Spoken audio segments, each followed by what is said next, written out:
तर आहे ना मित्रांनो, मी आज सकाळीच आले होते वावरात आणि काकांनी त्यांचं चालू होतं नांगरायचं काम, म्हणजे रोटर मारायचं काम. तर मी म्हटलं मला पण रोटर मारायला शिकायचंय.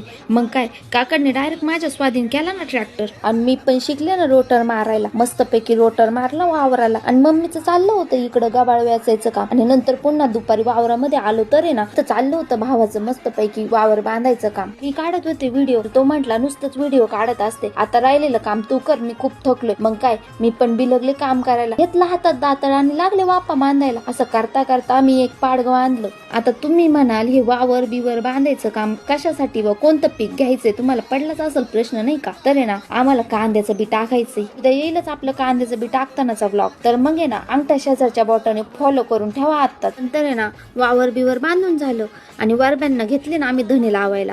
आपल्या वेदूची चालली होती नुसतीच लोडबोड मध्ये. शेतकऱ्याला उन्हात आणत राबावंच लागतं. ऊन काय पाऊस काय सगळे दिवस त्याच्यासाठी सारखेच असतात. मित्रांनो, शेतकरी म्हणजे एक ब्रँडच आहे. शेतकऱ्याचं कसं आहे ना, वावर आहे तो पावर आहे.